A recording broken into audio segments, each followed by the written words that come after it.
CIT all India conference విశాఖపట్నంలో జరుగుతున్నాయి 18వ మహాసభలు. ఈ సందర్భంగా ప్రభుత్వ రంగ సంస్థలకు సంబంధించి సిఐటియు చేసినటువంటి కృషి వీటికి సంబంధించి మీలాంటి వాళ్ళ ప్రముఖులతో ఉద్యమ నాయకత్వంతో ఇంటర్వ్యూలు తీసుకోవడం జరిగింది. అందులో భాగంగా ఈరోజు షిప్ యార్డుకి సంబంధించి మీతో మాట్లాడడం అనేది జరుగుతుంది. ఇప్పుడు ప్రధానంగా విశాఖపట్నం షిప్ యార్డ్ అనేది చాలా చారిత్రాత్మకమైనది, ప్రతిష్టాత్మకమైనది, చాలా పురాతనమైనది కూడా. అసలు ఈ షిప్ యార్డ్ ఎప్పుడు ఆవిర్భవించింది, ఏ పరిస్థితుల్లో ఆవిర్భవించింది? రెండవది ఏంటంటే ఈ షిప్ యార్డ్ లో సిఐటియు ఏర్పాటు చేయడం వెనుక ఉన్నటువంటి నేపథ్యం ఏమిటి, పరిస్థితులు ఏమిటి కాస్త వివరించి దానికి సంబంధించి సాధించినటువంటి పోరాటాలు, విజయాలు, ప్రభుత్వ విధానాలు ఏ రకంగా షిప్ యార్డ్ ని దెబ్బతీశాయి, వాటిని ప్రతిఘటించడానికి మనం చేసినటువంటి కృషిని కాస్త వివరిస్తారండి. హిందుస్థాన్ షిప్ యార్డ్ కి ముందు సిండియా స్టీమ్ నావిగేషన్ అని 1942లో సేత్ వాల్చంద్ హీరాచంద్ అనే స్థాపించాడు. ఆ స్థాపించడానికి రీజన్ ఏంటంటే స్వాతంత్ర పోరాటంలో ఉండే స్ఫూర్తిలో మన దేశంలో మనమే పరిశ్రమలు నిర్మించుకోవాలనే ఇన్స్పిరేషన్ ఏదైతే ఉందో ఆ ఇన్స్పిరేషన్ తో ఆ రోజు ఆ పెట్టుబడిదారుడు షిప్ యార్డ్ ని స్థాపించాడు. అది కొన్నాళ్ళు నడిచిన తర్వాత నడవలేకపోతుండేటప్పుడు కేంద్ర ప్రభుత్వం అనేది దాన్ని తీసుకుంది, జాతీయం చేయబడింది. 1968 నాటికి పూర్తిగా కొంత నష్టపరిహారం పరిశ్రమ యజమానికి ఇచ్చి పరిశ్రమని జాతీయం చేసింది. జాతీయం చేసిన తర్వాత ముందు ఏంటంటే రివిట్లు అంటే పూర్వం అప్పుడు వెల్డింగ్ లేదు, రివిట్లతోనే షిప్పులు కట్టడం మొదలు పెట్టారు. 1942లో స్టార్ట్ అయింది. 1948లో పండిట్ జవహర్లాల్ నెహ్రూ ఎవరైతే ఉన్నారో మన దేశ రాష్ట్రపతి, ఆయన దీన్ని లాంచ్ చేశాడు ఆన్లైన్ లో. అలాగే అది అలా నడుస్తున్న కాలంలోనే కార్మికులు సంఖ్య పెరిగింది, షిప్ ఆర్డర్లు అనేవి వచ్చాయి. ఈ దేశంలో సరుకులు రవాణా ఒక ప్రాంతం నుంచి ఇంకో ప్రాంతానికి, ఒక దేశం నుంచి ఇంకో దేశానికి రవాణాకి సరిపడే నౌకలు నిర్మించడమే ప్రధానంగా ఇక్కడ ఉండేది. దాంట్లో పెద్ద పెద్ద షిప్పులు కట్టాం, 170-180 షిప్పులు, కార్గో షిప్పులు ముందు 10,000, 8,000తో కట్టింది. ఆఖరికి 80,000 DWT, డెడ్ వెయిట్ టన్నేజ్ అంటారు, DWT అంటారు. ఆ 80,000 టన్నుల కెపాసిటీ ఉండే షిప్పులు కట్టాం. పాసింజర్ షిప్పులు నేవీకి కావాల్సి అవి కూడా కట్టాం. 1,100-1,200 మంది పాసింజర్లు కలిపే పాసింజర్ షిప్ కూడా కట్టాం. అలాగే డిఫెన్స్ సంబంధించి కూడా మనం చేసాం. అలాగే సబ్మెరీన్లు కూడా, న్యూక్లియర్ సబ్మెరీన్ కాదు కానీ సబ్మెరీన్ లో ఎక్కడైతే మనం రష్యా నుంచి కొనుక్కున్నామో ఆ సబ్మెరీన్ అన్నింటి కూడా ఇక్కడే రిపేర్ చేసాం. 1972లో ట్రైడాక్ అనేది కూడా స్థాపించబడింది. అంటే రిపేర్లు, షిప్పులు కట్టడమే కాదు, షిప్పులు రిపేర్ కూడా ఇక్కడే చేస్తే బాగుంటుందని చెప్పి 1972లో ఆనాటి గవర్నమెంట్ మీద ఒత్తిడి తీసుకొస్తే అక్కడే ఆ కాంపౌండ్ లోనే ట్రైడాక్ కూడా ఏర్పడింది. దాని ద్వారా కూడా ఇవాళ 600-700 షిప్పులు రిపేర్ చేసాం. అది మంచి ఇన్కమ్ ఇండస్ట్రీకి. ఇది షిప్పులు కట్టేటప్పుడు వరల్డ్ వైడ్ గా ఏంటంటే సబ్సిడీ అనేది చైనా వాళ్ళు 60% ఇస్తే, పోలాండ్ వాళ్ళు 40% ఇస్తే, మన వాళ్ళు 20% ఇవ్వడానికి కూడా చాలా ఇబ్బంది అయింది. ఆ సబ్సిడీ లేకపోవడం వల్ల అంతర్జాతీయ పోటీల్లో మనం నిలబడలేకపోతాం. ఇప్పుడు కూడా కొరియాలో గానీ, పోలాండ్ లో గానీ, చైనాలో గానీ విపరీతంగా 60% సబ్సిడీ ఇస్తారు. 40 కోట్లు, 100 కోట్ల షిప్ అయితే 40 కోట్లు ప్రైవేట్ వాడికి మనకి ఇస్తే అడిగి కట్టిచ్చేస్తారు ఆ దేశాలు. కనుక అటువంటి షిప్పుల్లో ఇలాగ వస్తూ 1970 నాటికల్లా సిఐటియు ఏర్పడింది. అంత మునుపు ఇండిపెండెంట్ యూనియన్లు ఉండేవి. సర్దార్ గౌతులచ్చన్న, తెన్నేటి విశ్వనాథం, ఎంవి భద్రం, ఇటువంటి కార్మిక నాయకులందరూ కూడా, కేఎస్ శాస్త్రి, ఇలా ఐఎన్టీసీ వాళ్ళు, కాంగ్రెస్ అభిమానులు, స్వతంత్ర పోరాటంలో అభిమానులు, కమ్యూనిస్ట్ అభిమానులు. ఎంవి భద్రం అంటే కమ్యూనిస్టు, ఆయన కూడా ఇక్కడ సంఘాలు. ఆ సంఘానికి అంటే జనరల్ బాడీ, డెమోక్రటిక్ సిస్టమ్ ఇవన్నీ కూడా లేవు. 1970లో ఎప్పుడైతే సిఐటి ఏర్పడిందో దాని ఇంపాక్ట్ తో నండూరు ప్రసాదరావు గారు అని చెప్పి సిఐటియు ఆల్ ఇండియా నాయకుడు, మన రాష్ట్ర ప్రధాన కార్యదర్శి, ఆయన ప్రత్యేకమైన శ్రద్ధ తీసుకొని ఇక్కడ ఆకేల్ కృష్ణమూర్తిని తయారు చేశారు. ఆయన కూడా చాలా పెద్ద ఇంటెలిజెంటే. ఆయన తర్వాత ఆడారి సత్యనారాయణ, సుభూషణ్ రావు, ఇటువంటి వాళ్ళందరినీ తయారు చేశారు. వీళ్ళందరూ కలిసి 1970 నుంచి సిఐటియు ఇన్ఫ్లుయెన్స్ తో యూనియన్ అనేది వచ్చింది. 77లో ఎమర్జెన్సీ కాలంలో ఏంటంటే 3-0 అగ్రిమెంట్ అనేది ఆకేల్ కృష్ణమూర్తి చేశాడు. మన నుంచి ఎక్స్పెల్ అయ్యాడైనా. ఆ అగ్రిమెంట్ కి వ్యతిరేకంగా ఎమర్జెన్సీ చీకటి రోజుల్లోనే మనం దీర్ఘకాలికంగా పోట్లాడింది. ఆ అగ్రిమెంట్ ని రద్దు చేసాం. ఆ రోజు ఎవరైతే ఉన్నారో వర్మ అని చెప్పి కేంద్ర కార్మిక శాఖ మంత్రిగా ఉండాడు, ఆయన ఇన్ఫ్లుయెన్స్ చేసి ఆ అగ్రిమెంట్ ని రీరైట్ చేసాం. మళ్ళీ తిరిగి కొత్త అగ్రిమెంట్ చేసాం. అప్పుడు మినిమం 45 రూపాయలు, మాక్సిమం 130 రూపాయలు బెనిఫిట్ ప్రతి ఒక్క కార్మికుడికి వచ్చేటట్టు వేతన ఒప్పందం చేసాం. ఈ వేతన ఒప్పందాన్ని ముందే పి రామూర్తి గారు గానీ, ఏకే గోపాలన్ గారు వచ్చి ఇక్కడ చేశారు. పి రామూర్తి గారు అని చెప్పి CIT all India general secretary, ఆయన కూడా ఇక్కడికి వచ్చారు. అలాగే ఇక్కడ చైర్మన్ మార్చి కొత్త చైర్మన్, ఈ కార్మికుల లోపం కాదు యాజమాన్యం లోపం అని చెప్పి ఏకే గోపాలన్ గారు గానీ, పి రామూర్తి గారు గానీ పార్లమెంట్ లో గట్టిగా పోట్లాడిన తర్వాత చైర్మన్ మార్చారు. కొత్త రఘురామయ్య కేంద్ర కార్మిక శాఖ మంత్రిగా, నౌకాయాన శాఖ మంత్రిగా ఉండేటప్పుడు బాలకృష్ణ శెట్టి అని చెప్పి ఒక ఆయన చైర్మన్ తీసుకొచ్చారు. అక్కడి నుంచి చాలా ఫ్లవరిష్ గా షిప్ యార్డ్ ముందుకెళ్ళింది. ఆ జిఎంఎల్ అని చెప్పి తమిళనాడుకి సంబంధించి ఆ షిప్పులు ఒక సిరీస్, ఒక 10-15 షిప్పులు కట్టాం. అన్ని కూడా మంచి ప్రాఫిట్ ప్రాఫిటబుల్. కానీ దాని షిప్ ఖరీదు 180 అయితే మనం 80 కోట్లకే కట్టాం. 40 కోట్లు ఒక షిప్ దగ్గర లాస్. ఆ 40 కోట్లు కేంద్ర ప్రభుత్వం సబ్సిడీ రూపంగా ఇస్తే అన్ని ప్రాఫిట్ గా ఉంటుంది. ఆ డిటీరియేట్ ఏదైతే ఆ తరుగుదల అనేది, ఆ నష్టం అనేది వస్తే అది ఇండస్ట్రీకి ఇబ్బంది కలిగింది. 77లో ఎప్పుడైతే తిరుగుబాటు వచ్చిందో కార్మిక వర్గంలో ఇప్పుడుండే మేనేజ్మెంట్ కి ఉడుగుని చేస్తున్న ఐఎన్టీసీ నాయకుల్ని, పోలీసులు వస్తే పోలీసుల్ని తరిమి కొట్టారు. దానికి నాయకత్వం ఎవరు చేస్తే సిఐటియు నాయకులే. అడర్ సత్యనారాయణ, శశిభూషణ్ రావు, ఇటువంటి మన నండూరు ప్రసాద్ వీళ్ళంతా కూడా ఎమర్జెన్సీ చీకటి రోజుల్లో కూడా పెట్టి ఆ రకం తిరుగుబాటు వచ్చిన దగ్గర నుంచి కంటిన్యూ మనం కొనసాగం. దీర్ఘకాలికం షిప్ యార్డ్ లో ఎక్కువ కాలం కార్మిక వర్గానికి ప్రాతినిధ్యం ఎవరంటే ఫస్ట్ ప్లస్ సిఐటియు.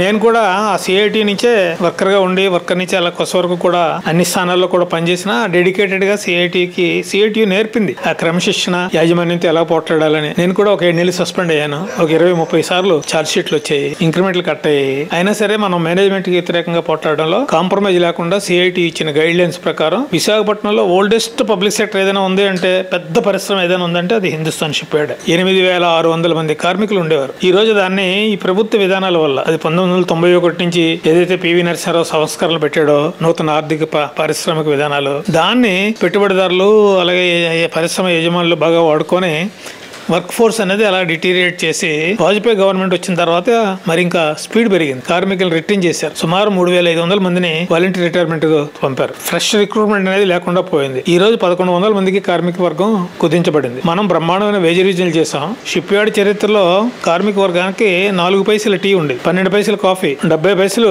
భోజనం. అలాగే ఈ క్యాంటీన్, ఆ క్యాంటీన్, స్కూటర్ల షెడ్లు, సైకిల్ షెడ్లు, ఇవన్నీ పక్కా బిల్డింగ్లు కాంక్రీట్లతో సహా. ఇవన్నీ కూడా 77 నుంచి 83 మధ్య కాలంలో మన యాజమాన్యం మీద ఫైట్ చేసి తెచ్చుకున్నాం. అలాగే రివిజన్లు కూడా ఒక శాస్త్రీయమైన పద్ధతిలో వేజ్ రివిజన్ అనేది చేసాం. అలాగే పాలసీ ఇప్పుడు ఇది ఇంకా మూసేస్తారు, బిఐఎఫ్ఆర్ రిఫర్ చేస్తారు అనుకునేటప్పుడు ఆ రోజు సీతారాం యేచూరి గారిని, ఆ రోజు కాంగ్రెస్ గవర్నమెంట్ ఇక్కడ రాజశేఖర రెడ్డి కూడా ఉన్నాడు. మనం ఇవన్నీ కంబైన్డ్ గా పోట్లాడిన తర్వాత దాన్ని డిఫెన్స్ టేక్ ఓవర్ గా చేసాం. Defence under ministry of defence ఏదైతే ఉందో దానికి దీన్ని ట్రాన్స్ఫర్ చేశారు. దీంతో ఏంటంటే కార్గో షిప్ల కన్స్ట్రక్షన్ కి ఆగిపోయాయి. ఓన్లీ డిఫెన్స్ సంబంధించిన షిప్లే కడుతున్నారు. అందుకని ఇప్పుడు ఎంత కూడా డిఫెన్స్ వాళ్ళు ఏంటంటే కాంట్రాక్టుల ద్వారా అయితే రకరకాల అవినీతి మార్గం ఉంటుంది. అదే పబ్లిక్ సెక్టర్ మామూలుగా డిఫెన్స్ కాకుండా మామూలు ఉంటే అకౌంటబిలిటీ, జవాబుదారీతనం ఉంటుంది. యాజమాన్యం, కార్మికులు, మేనేజ్మెంట్. దానివల్ల మేనేజ్మెంట్ కూడా జడిసి కార్మిక వర్గ డిమాండ్లు పరిష్కారం చేసేది. ఇప్పుడు డిఫెన్స్ వాళ్ళకి అటువంటి భయం లేదు, భక్తి లేదు, అవినీతి మయం చేశారు, కార్మిక వర్గాన్ని కుదించేశారు. ఈ రోజు 1100 మందికి including work men, staff, defence, ఇది రిహాబిలిటేషన్ సెంటర్ అయిపోతుంది. ఇండియన్ నేవీ టేక్ ఓవర్ కాబట్టి అంతా రిటైర్డ్ అయ్యే ఇండియన్ నేవీ పీపుల్ అంతా కూడా ఈ రోజు 400 మంది వాళ్ళే ఆఫీసర్లుగా ఉన్నారు. దీన్ని ఇప్పుడు అంతా ఆఫ్ లోడ్ మీద ఆధారపడింది తప్ప రియల్ గా వర్క్ ఫోర్స్ అనేది షిప్ కన్స్ట్రక్షన్ లో ఎక్స్పీరియన్స్ ఉండే ఫోర్స్ అంతా వెళ్ళిపోయింది. ఏదో ఎల్ సిరీస్ వాళ్ళు, ఎం సిరీస్ అని ఈ సిరీస్ కాంట్రాక్ట్ కార్మికులు మనమే కొంతమంది రెగ్యులరైజ్ చేస్తాం. నా తర్వాత ఉన్న నాయకత్వం కూడా ఎల్ సిరీస్ వాళ్ళు 350 మందిని ఎం సిరీస్ గా మార్చారు, రెగ్యులరైజ్ చేశారు. ఇప్పుడు కూడా వర్క్ ఫోర్స్ అనేది షిప్ యార్డ్ కి అవసరం. ఇప్పుడు కూడా ప్రైవేట్ కార్గో షిప్లు కట్టుకోవడానికి కానీ డిఫెన్స్ వాళ్ళు పర్మిషన్ ఇస్తే మళ్ళీ షిప్ యార్డ్ ఫ్లవరిష్ గా ముందుకి 3 పువ్వులు 6 కాయలుగా వెళ్తుంది. దీనికి పెద్ద చారిత్రాత్మకమైన చరిత్ర ఉంది. దీనికి ఎవరైతే ఉన్నారో మా ముందు తరం నాయకులు అంటే అడర్ సత్యనారాయణ, శశిభూషణ్ రావు. అంతకన్నా ముందు తరం నాయకులు అంటే అఖిల కృష్ణమూర్తి. వీళ్ళందరికీ ఆద్యులు ఎవరంటే నండూరు ప్రసాద్ గారు, పరస సత్యనారాయణ గారు. వాళ్ళకన్నా ఇంకా ముందు ఎవరంటే పి రామూర్తి గారు, అలాగే ఏకే గోపాలన్ గారు. వీళ్ళందరూ కూడా షిప్ యార్డ్ ని పరిరక్షించడానికి, ఇప్పుడు కూడా పబ్లిక్ సెక్టర్ గా అది కొనసాగడానికి కారణం అనేది సిఐటియు నాయకులు, సిఐటియు నాయకత్వం. మాలాంటి వాళ్ళందరినీ కూడా వాళ్ళ నాయకులుగా తయారు చేసి నేను అన్ని స్థానాలు చేశాను. కోఆపరేటివ్ ప్రెసిడెంట్ గా చేశాను, జనరల్ సెక్రటరీ చేశాను, ప్రెసిడెంట్ చేశాను, ట్రెజరర్ చేశాను, క్యాంటీన్ కమిటీ చేశాను. అన్ని 20-25 ఏళ్ళు కంటిన్యూ నాయకత్వ స్థానాల్లో మమ్మల్ని సిఐటి పెంచి పోషించారు. ఆ క్రమశిక్షణ ఏదైతే ఉందో నేటికి కూడా ఆ క్రమశిక్షణ మా సొసైటీలో ఒక రెస్పెక్టబుల్ పొజిషన్ కి సిఐటి సంస్థని మమ్మల్ని నిలబెట్టింది. ఆ సిఐటి సంస్థ పట్ల కార్మికులు ఇప్పటికీ కూడా రిటైర్ అయిన కార్మికులు ఇప్పుడు సిఐటి ఆల్ ఇండియా మహాసభలకు మేము వెళ్ళగలితే కొంతమంది కార్యకర్తలమే సుమారు 4-5 లక్షల రూపాయలు మాతో పనిచేసి మన సర్వీస్ ని సాటిస్ఫై అయ్యి వాళ్ళందరూ కూడా విరాళాలు కూడా ఆల్ ఇండియా మహాసభకి నిధులు కూడా సమర్పిస్తున్నారు. ఇది సిఐటియు షిప్ యార్డ్ చేసిన చరిత్ర. దీంట్లో విచ్ఛిన్నాలు కూడా ఉన్నాయి. మన నుంచి ఎక్స్పెల్ చేసిన అడర్ సత్యనారాయణ గారిని, శశిభూషణ్ గారిని వీళ్ళంతా మన సంస్థని విచ్ఛిన్నం చేయాలని ప్రయత్నం చేశారు. వాళ్ళంతా కూడా ఐఎన్టీసీతో చదివారు, కొందరేమో ఏఐటీసీలోకి వెళ్ళారు. ఏమైనా ఆ సంస్థని మా ముందు తరం వాళ్ళు విచ్ఛిన్నం చేయాలన్న దాన్ని ముందుకు తీసుకెళ్లేదానికి మా తరం ఉపయోగపడింది. నేనైనా, రెడ్డిపల్లి బాబురావు అయినా, అలాగే సుధాకర్ అయినా, కుమార మంగళం అయినా, ఇటువంటి జనరేషన్ అంతా కూడా ఆ సంస్థను ముందుకు తీసుకెళ్ళడానికి, ఆ కార్మిక వర్గానికి మేలు చేయడానికి ఇప్పుడుండే జనరేషన్ లో ప్రసాద్, రాజు అని చెప్పి కొత్తగా టీం ఉన్నారు. ఉన్న శక్తి మేరకు కార్మిక వర్గానికి అనుకూలంగా యాజమాన్యం ప్రభుత్వ విధానాలకు వ్యతిరేకంగా మన సిఐటి సంస్థ పోట్లాడుతూనే ఉంది. ఉంది, కొస వరకు పోటాడుతుంది అన్నది నా అభిప్రాయం. ఇప్పటి వరకు వాళ్ళు చెప్పిన హామీల ప్రకారం ఎటువంటి ఆర్డర్లు ఇవ్వకుండా కొన్ని మాత్రం ఇవ్వడం జరిగింది. అవి FSSలు, ఫ్లీట్ సపోర్ట్ షిప్స్ 18,000 కోట్లతో మాకు ఈ మధ్యని 2024 జూన్ లో మాకు ఆర్డర్ రావడం జరిగింది. 5 షిప్పులు వచ్చిన 5 షిప్పుల్లో కూడా 3 షిప్పులు షిప్ యార్డ్కి, 2 షిప్పులు ఏమో ఎల్ఎన్టీకి ఇవ్వడం జరిగింది. దానివల్ల షిప్ యార్డ్ ఎంతో నష్టపోతుంది. ఎందుకంటే యాక్చువల్ గా ఆర్డర్స్ లేక ఇప్పటి వరకు ఎంతో ఇబ్బందులు పడుతున్న షిప్ యార్డ్ ఆర్డర్ వచ్చిందనేసి ఎంతో సంతోషంతో ఉన్న వర్కర్స్ అందరూ కూడా నిర్వేరు అయిపోయింది. ఎందుకంటే రెండు ఆర్డర్లు ఎల్ఎన్టీకి ఇవ్వడం అనేది మాత్రం షిప్ యార్డ్ CITU మొదటి నుంచి ఇప్పటి వరకు కూడా వ్యతిరేకిస్తుంది. ఆ విధంగా ఈ రోజు ప్రభుత్వం ఇచ్చి ఎల్ఎన్టీకి ఇవ్వడం అనేది మాత్రం దుర్మార్గం. కాబట్టి మా ఇంటా యాక్చువల్ LPDలు ల్యాండ్ ఇన్ ప్లాట్ఫామ్ డాక్లు సుమారు అవి 30,000 కోట్ల రూపాయల ఆర్డర్ ఉంది. అవి కూడా మా షిప్ యార్డ్కి ఇవ్వాలి.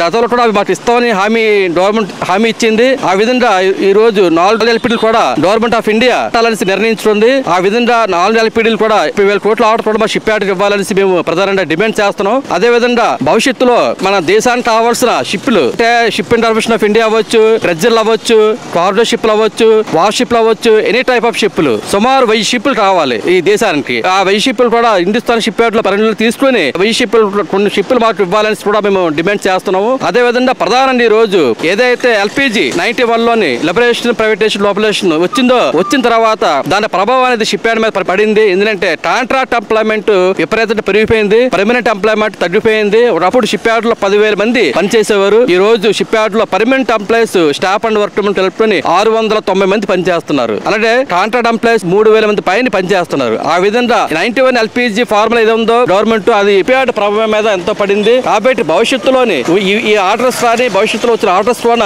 ఎన్ని చేయాలంటే పర్మనెంట్ ఎంప్లాయ్మెంట్ అనేది చాలా అవసరం ఉంది. దానికి మేము ప్రధానంగా ఇప్పటి నుంచి డిమాండ్ చేస్తున్నాము. ఎందుకంటే షిప్ యార్డ్ ప్రజెంట్ అవసరాల నిమిత్తం 2,000 మంది స్టాఫ్ అండ్ వర్క్ మెన్ అవసరం ఉంది. దాన్ని షిప్ యార్డ్ యాజమాన్యం వెంటనే రిక్రూట్మెంట్ చేయాలని మేము డిమాండ్ చేస్తున్నాము. అదే విధంగా పట్ల అంటే కాంట్రాక్ట్ ఎంప్లాయ్మెంట్ పెంచకుండా పర్మనెంట్ ఎంప్లాయీస్ సంఖ్య పెంచాలని కూడా మేము డిమాండ్ చేస్తున్నాం. అదే విధంగా మూడోది ఈ రోజు ship yard contract employees LNM series FTE పద్ధతిలో పనిచేస్తున్నారు. సుమారు 30 సంవత్సరాల నుంచి పనిచేస్తున్నారు షిప్ యార్డ్ లోని. అందులో 348 మంది పనిచేస్తున్నారు. అందులో కొంతమంది employees sons, deceased employees sons, అలాగే డైరెక్ట్ ఎంప్లాయ్మెంట్ నుంచి వచ్చిన ఎంప్లాయీస్ తెలుపుకొని 348 మంది ఈ రోజుకి పనిచేస్తున్నారు. కాంట్రాక్ట్ ఎంప్లాయీస్ వాళ్ళని FTE మార్చి పని చేయించుకుంటున్నారు. వాళ్ళందరినీ పర్మనెంట్ చేయాలని మేము డిమాండ్ చేస్తున్నాము. ఎందుకంటే యాక్చువల్ గా 2006-7లో L సిరీస్ కాంట్రాక్ట్ పద్ధతిలో తీసుకున్నారు మొత్తం 700 మందిని. ఆ 700 మందిలోని 270 మందిని పర్మనెంట్ చేసింది యాజమాన్యం. 2014లో కొంతమందిని, 2015లో మరి కొంతమందిని పర్మనెంట్ చేసింది. చేసిన తర్వాత 340 మంది ఇప్పటికీ ఉండిపోయారు. వాళ్ళంతా పర్మనెంట్ చేయకుండా ఉండిపోయారు. మేనేజ్మెంట్ ని మేము దఫాలుగా అడుగుతున్నాం. కొంతమంది చేసి కొంతమంది చేయకపోవడం దారుణం, అన్యాయం. ఇది తీర్పులు ఇస్తుంది అనే కంపెనీలోని ఒకరు చేసి ఒకరు చేయకపోతే అది అన్యాయం అనేసి. కాబట్టి 240 రోజులు ఒక చోట పని చేస్తే అందరినీ పర్మనెంట్ చేయాలని చట్టం చెప్తుంది. కాబట్టి వాళ్ళందరినీ తక్షణమే పర్మనెంట్ చేయాలని CITU డిమాండ్ చేస్తుంది. అదే విధంగా ఇన్ఫ్రాస్ట్రక్చర్ డెవలప్ చేయాలి. ఎందుకంటే ఈ షిప్ యార్డ్ పురాతనమైన కంపెనీ మాట 1942-43 ప్రాంతంలో పెట్టడం జరిగింది. ఇది చాలా పురాతనమైన కంపెనీ. ఇందులో ఉన్న ఇన్ఫ్రాస్ట్రక్చర్ అంతా ఓల్డ్ అయిపోయింది. కాబట్టి న్యూ ఇన్ఫ్రాస్ట్రక్చర్ ని డెవలప్ చేయాలి, అప్గ్రేడ్ చేయాలని కూడా మేము ప్రధానంగా డిమాండ్ చేస్తున్నాం. నా పేరు Victor Prasad, Hindustan shipyard CITU president గా వర్క్ చేస్తున్నాను. అయితే ఇప్పుడు ప్రధానంగా మన దేశ సమస్య, అలాగే హిందుస్థాన్ షిప్ యార్డ్ లో ఉన్నటువంటి ప్రధానమైన సమస్యగా కూడా దీన్ని తీసుకోవాలి. కోర్ట్స్ అనేవి చాలా ప్రాబ్లమ్స్ తో కూడుకున్నటువంటి విషయం. ఇది 100 సంవత్సరాల క్రితం నుంచి ఉన్నటువంటి లేబర్ చట్టాలని కోర్ట్స్ గా మార్చడం, చట్టాలకి కోర్ట్స్ కి డిఫరెన్స్ అనేది తెలియకుండా జనాల్ని మభ్యపెట్టడం, కార్మికులకు తప్పుడు సమాచారం కింద ఇవ్వడం వల్ల చాలా మంది కార్మికులకు ఈ కోర్స్ వల్ల ఎంత ప్రాబ్లం ఉన్నది అనేది గ్రహించలేకపోతున్నారు. ఈ విషయాన్ని మేము కార్మిక వర్గాన్ని తెలియపరుస్తున్నాం. CITU గా జరుగుతున్న పరిణామాలు రాబోయే కోడ్ల వల్ల కార్మికుడికి ఏ హక్కులు కోల్పోతాడు అన్న విషయాన్ని కూడా తెలియపరచగలుగుతున్నాం. అయినప్పటికీ కేంద్ర ప్రభుత్వం తప్పుడు సమాచారాన్ని ప్రజల్లోకి పంపిస్తూ కార్మిక వర్గాన్ని తప్పుడు దారిలో పెడుతూ ఈ కోర్సు చాలా మంచివని, ఇది ఒక నవయుగానికి నాంది అని ప్రైమ్ మినిస్టర్ కూడా చెప్పడం జరుగుతుంది. ఇది నవయుగానికి నాంది కాదు, ఈ నవయుగానికి అన్యాయం జరిగే విధంగా జరుగుతుందని చెప్పి కార్మిక వర్గంలో ఉన్న వారందరూ చెప్పగలుగుతున్నారు. ఇప్పుడు ఏదైనా హెల్త్ బాగోలేనప్పుడు ఒక డాక్టర్ దగ్గరికి వెళ్ళాలి. అలాంటిది డాక్టర్ దగ్గరికి వెళ్లకుండా వేరే వర్క్ చేసే వ్యక్తి దగ్గరికి వెళ్ళారనుకోండి, అతను కరెక్ట్ గా చెప్పగలరా? అలాగా ఇప్పుడు ఏమైనా డిమాండ్స్ చేయగలిగితే, ఈ వర్కింగ్ తో సంబంధించిన చట్టాలను మార్చగలిగితే ఉన్నటువంటి కార్మిక సంఘాల దగ్గర నుంచి ఆమోదం తీసుకోవాలి. అలాంటిది మీరు కార్మిక సంఘాల నుంచి ఎటువంటి ఆమోదం తీసుకోకుండా మీరు డైరెక్ట్ గా చీకటి గదుల ఒప్పందం లాగా ఈ విధమైన డిమాండ్స్ తీసుకొచ్చారు. సో ఈ డిమాండ్స్ వల్ల కార్మిక వర్గానికి ఎంత నష్టం అనేది క్లియర్ గా కనబడుతుంది. కేంద్ర ప్రభుత్వం ప్రకటించిన మినిమం వేజ్ ఎంత, ఇక్కడ మినిమం వేజ్ ఎంత ఉండాలి? 10,000 మినిమం వేజ్ అయితే బతకగలరా ఒక మనిషి? మీరు ఒక రోజు బతికి చూడండి, చూద్దాం. కేంద్ర ప్రభుత్వాన్ని మేము సవాల్ చేస్తున్నాం. హిందుస్థాన్ షిప్ యార్డ్ CITU గా మేము సవాల్ చేస్తున్నాం. మీరు మినిమం వేజ్ కానీ లేకపోతే ఒక 300 మంది, ఇంతకు ముందు 100 మంది ఉంటే యూనియన్ ఏదైనా సమాధానం చెప్పగలిగేది. ఈ రోజు దాన్ని ఇప్పుడు మీరు తీసేసి 300 మంది పైగా అంటున్నారు. అంటే దేశంలో 90% కంపెనీలు 300 మంది ఉన్న కంపెనీలు లేవు. ఈవెన్ ఈ రోజు కూడా హిందుస్థాన్ షిప్ యార్డ్ లో పర్మనెంట్ వర్కర్స్ 275 మంది ఉన్నారు. రేపొద్దు మీరు ఏం చేయాలనుకుంటున్నారు? ఇటువంటివన్నీ తీసుకొస్తున్నారు. ఇయర్లీ గ్రాడ్యుయేట్ ఏముంది? ప్రతి ఎవరికైనా ఇవ్వాలి, కాంట్రాక్ట్ వర్కర్కైనా ఇవ్వాలి, ఎవరికైనా ఇవ్వాలి. అదేదో గొప్ప పని చేసామని చెప్పి మీడియాలో డప్పులు కొడుతున్నారు. ఈ డప్పులు కొట్టే విధానం మంచిది కాదు. కార్మిక వర్గానికి న్యాయం చేయాలి అనే ఆలోచన ఉంటే మీరు కంపల్సరీగా ఇప్పుడు మీరు పెట్టినటువంటి కోర్స్ ని వెనక తీసుకొని మా పాత చట్టాల్లో ఇంకా మంచివి తీసుకొచ్చి కార్మికులకి మంచి చేస్తే అది దేశానికి ఆర్థికంగా ఆదుకుంటది. హిందుస్థాన్ షిప్ యార్డ్ లో మాతో పాటు జాయిన్ అయ్యి మాతో పాటు ఉన్నటువంటి ఎఫ్టీలోకి మీరు పెట్టారు. ఎఫ్టీ విధానం తీసుకొచ్చారు. కొత్తగా లేబర్ కోడ్ లో ఎఫ్టీ విధానం తీసుకొచ్చి ఇప్పుడు హిందుస్థాన్ షిప్ యార్డ్ లో నేను ఎలాగైతే పర్మనెంట్ అయ్యానో నాతో పాటు జాయిన్ అయిన వ్యక్తిని ఈ రోజు పర్మనెంట్ చేసుకోకుండా అడ్డంకిగా తయారైంది ఈ రోజు ఎఫ్టీ. ఈ రోజు నియర్లీ 350 మంది వరకు ఈ రోజు పర్మనెంట్ అవ్వకుండా ఉండిపోయారు. గత 20 సంవత్సరాల నుంచి పనిచేస్తున్నటువంటి L&M సిరీస్ గా ఉన్నటువంటి వర్కర్స్ ని ఈ రోజు మీరందరూ ఎఫ్టీగా మార్చారు. హిందుస్థాన్ షిప్ యార్డ్ మేనేజ్మెంట్ మార్చింది. మీరు ఇచ్చినట్టు కేంద్ర ప్రభుత్వం ఇచ్చినటువంటి ఈ విధానం వల్ల మేనేజ్మెంట్ లూప్ లైన్ తీసుకొని మా కార్మికులు అన్యాయం చేసింది. ఈ ఎఫ్టీ విధానం వల్ల ఈ రోజు కూడా వాళ్ళ పర్మనెంట్ కాలేదు. అలాగే కనీసం ఎఫ్టీలో ఉన్న గెజెట్ ప్రకారం కూడా మీరు వాళ్ళకి ఇవ్వాల్సినటువంటి లీవ్ ఎన్కేష్మెంట్ కానీ వాళ్ళకి ఇవ్వాల్సినటువంటి ఈక్వల్ పే ఈక్వల్ కానీ ఎటువంటి కూడా ఇవ్వకుండా వాళ్ళని కిందకు తొక్కుతున్నారు. ఇలా కార్మిక వర్గాన్ని కిందకు తొక్కడం చాలా అన్యాయం. సో ఈ డిమాండ్స్ మేము చెప్పేది ఏంటంటే ఈ కోర్సు వల్ల వాళ్ళకి అన్యాయం జరుగుతుంది. రేపొద్దున మాట్లాడే హక్కు లేకుండా చేస్తున్నారు, సమ్మె చేసే హక్కు లేకుండా చేస్తున్నారు, అలాగే సంఘాలు పెట్టుకునే హక్కు లేకుండా చేస్తున్నారు. కాబట్టి మేము ప్రధానంగా చేసే డిమాండ్ మీరు ఇచ్చినటువంటి ఈ కోర్సుని వెనక తీసుకొని పాత చట్టాలని ఇంకా మంచిగా చేసి కార్మిక వర్గానికి అండదండలుగా నిలవాలని కోరుతున్నాం. లేని పక్షాన యావత్ భారతదేశం ఏకమై కంపల్సరీగా మీ అందరం కార్మిక శక్తిని చూపించి మరో రైతు పోరాటంగా తీసుకొస్తాం. ఈ కార్మిక డిమాండ్లను మీరు తయారు చేసినటువంటి కోర్సును వెనక తీసుకునేలా చేస్తాం. కాబట్టి ముందుగా మేల్కొని గవర్నమెంట్ కేంద్ర ప్రభుత్వం వెంటనే ఈ డిమాండ్ వెనక తీసుకోవాలని హిందుస్థాన్ షిప్ యార్డ్ CITగా డిమాండ్ చేస్తున్నాం.